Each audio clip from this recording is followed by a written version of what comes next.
Hi YouTube, it's Kathy, and we're doing something a little bit different today.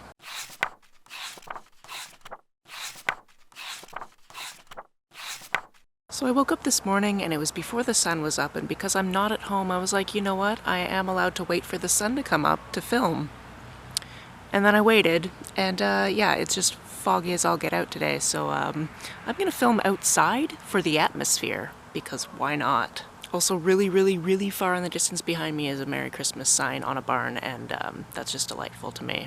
I could have filmed in the tiny pub. I've filmed in the tiny pub before. I really like the tiny pub, but since there's not going to be a lot of light anyway, I might as well just do this outside. So happy holidays, assuming you had any form of holidays this week. I certainly did. It was a very people-y week, but it was also full of a lot of joy. Also, you're hearing the highway, and I'm sorry about that. So let's get into what I read, watched, and listened to on the final full week of 2024. Also, I'm just low-key hoping that some cows walk by, because there are cows in this field, but they're probably at the other end of the field, because that would be my luck. Hi YouTube, it's Kathy, and this is my weekly entertainment wrap-up for December 22nd through 28th. This week I read one book, I watched 4 movies, and I listened to 1 book. The book I listened to this week was called A Different Hurricane. This is a book about this character who lives on St. Vincent, which is a very small island nation in the Caribbean. And as this book is progressing, you're learning things such as he has this best friend, he had a wife that died about a year ago, his daughter is coming to visit soon, and then you come to realize it's so much more than that, because he's been keeping a secret from almost everyone in his life for a very long time, and that's he's some flavor of queer. They keep using gay, bisexual, they never really nail down which one he is. But one person in his life that definitely already knew this was his best friend, who used to be his lover before he and his wife got married, because they were together while those two were dating, but as soon as she got pregnant and it was decided they had to get married, they were no longer lovers. That's not to say he didn't have lovers, and that also potentially was the reason why his wife died younger than he did, because he ended up HIV positive and then she did as well.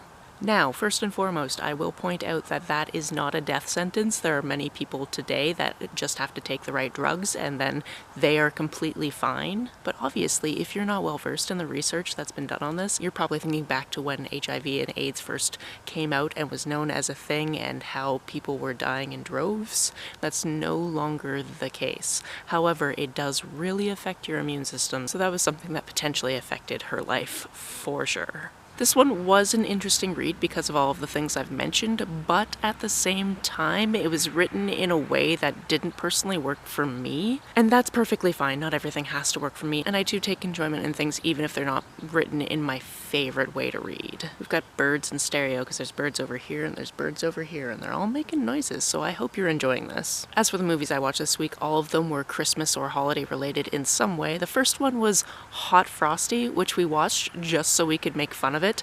This one is about a woman played by the woman that played Gretchen Wieners, which I didn't know going into this. I kind of started the movie and was like, she looks like she could be Gretchen Wieners, and then there was this throwaway comment about how Lindsay Lohan looks like a woman that she went to high school with, and I was like, oh yeah, it's definitely Gretchen Wieners. She owns this cafe, and she's not really taking care of her house very much because she had a husband, he died, and he was the handyman, so she's kind of like not doing that type of stuff out of grief. And one day, somebody that works at the local thrifting store gives her this scarf because she's like, I feel like you need this scarf. And instead of, taking the present and being nice about it, she actually puts it on this snowman that's literally outside the shop. And I'm like, that seems really rude. Like, she can see that you just left this scarf on a snow sculpture. That seems odd. But this scarf, of course, makes this snowman come to life. And it's a Born Sexy Yesterday kind of trope, but I've never seen it done with a dude before. I'm sure it's been done, but I've just never personally seen it, or if I have, I completely forgot. So now she's got this snowman following her around named Jack, and she's just trying to make sure that the local sheriff doesn't know that he's the one that was caught streaking the other night, because then the local sheriff will try to put him in jail and all of these things, and it's ridiculous, and we definitely made a lot of fun of it, but it was also kind of fun because we knew we were going into it to make fun of it. Speaking of movies that make fun of themselves and that you will want to make fun of, we also watched A Clusterfunke Christmas. This one is one that's put on by Comedy Central, and it is basically playing into every single holiday movie Hallmark trope, and it knows it, and it's so funny. So it's a movie that knows, oh yes, our protagonist is this businesswoman from New York. We're clearly showing shots of New York when we say that, but actually we're showing shots of Canada because a lot of things are filmed in Canada. And then she has to go and do this thing where she has to acquire this small town inn, but really the people at the inn teach her something about life, and it's really, really funny. It is so well put together just because it's absolutely ridiculous and you can see all the tropes that are playing out, and we laughed at it a lot. On Christmas Eve, we watched White Christmas, which is something I had never seen before, but very much enjoyed because it's a musical and there's lots of dancing that is really well choreographed, so I very much enjoyed it for that aspect. But it's basically about a couple of guys who were in the Second World War together, and then they ended up being a music-dancing duo, and then they go to see this sister act, and then there's some shenanigans about one of the characters trying to get the other character to settle down, and it was a good time. It was cute. I enjoyed it. Finally, we also watched National Lampoon's Christmas Vacation, and I've never actually seen any of these movies before, and I guess this is the most recent of them. That being said, though, this one is also from 1989. Also, it has very young Johnny Galecki in it, so as the credits were going by, I was just like, wait, that's the name of one of the guys from Big Bang Theory, and oh, yep, there he is as a child, okay. This series of movies is about this character played by Chevy Chase, who is this dad who just wants to do good things for his family, but he's super accent prone, all of the situations are ridiculous, and he's hosting Christmas at the family home this year. He's got his parents coming, he's got his wife's parents coming, and then a cousin randomly shows up to complicate situations,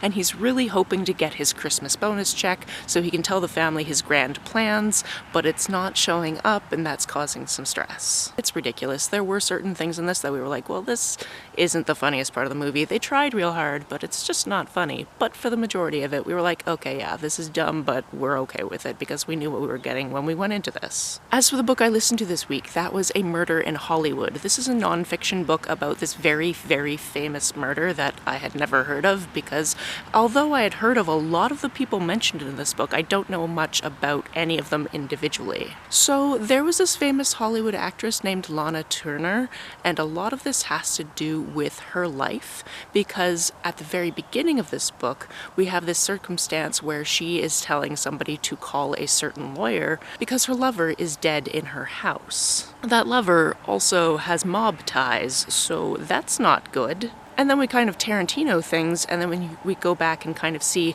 her life growing up and how her dad was actually murdered and all of these types of things, and how she went to Hollywood and various different things about her life, and then also the lives of the people that were surrounding her in Hollywood, and then how we got to this circumstance and how it was played out very differently in the courts and the media. Researching this must have been incredibly interesting is all I can say. I'm glad I listened to this week because it was easy to just kind of listen to it in little pockets of time I had, because I wanted to make sure that I finished an audiobook this week, like every week, because that's just something I make myself do. And this was good for that, because every once in a while it'll be like, oh yeah, and then Dean Martin did this. And I'm like, oh, I've definitely heard of that person. And then Joan Crawford really didn't get along with Lana Turner, and I'm like, oh, okay, I've heard of that person. But I'm not deep into the Hollywood lore, so it was fine for me. My arm is getting so sore, and I really hope that this has not been super shaky the whole time, because I'm only wearing slippers. Actually, I'm wearing 2 layers of slippers, and I'm starting to get really cold. Just specifically my feet, though.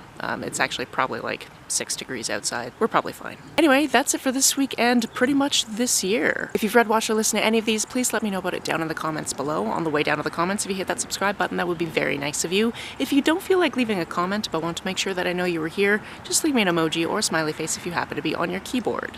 Some people have asked if there's a way to financially support this channel, so I set up a Ko-fi account, which is a digital tipping service. The link for that, as always, is down below.